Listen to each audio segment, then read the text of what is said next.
سلام فرمای چې څه خلق نه ولیدل چې هغه خلق د جهنم کیو او د هغه د نکونه وې دا د تانبې نه جوړو دا وې د اوسپنې نه جوړو او هغه په خپل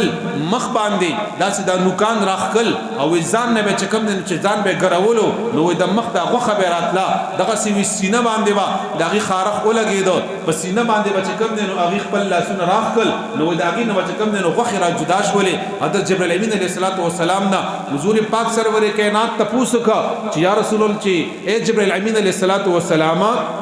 دا خلق سوق دي چې دا دومره په تکلیف کې دي چې د خپل لاسونو باندې په خپل نوکانو باندې د خپل مخ نه ځان غوخه را کټکای یا د خپل سینې نه بیا ځان غوخه را کټکای دا خلق سوق دي نبی علیہ الصلوۃ والسلام ورته حضرت جبرائیل امین علیہ الصلوۃ والسلام ورته فرمایل یا رسول الله دا ستاد امت هغه به ابرو خلق دي چې دی به د بل عزت تار کولو دی به د انسان د عزت خیال نه ساتلو د انسان بے حرمتی د انسان بے عزتی د انسان سپکواله چې انسان به سپکولو او به ابرو کولو دا هغه خلق دي هغه ته چې کوم د عذاب ملاويږي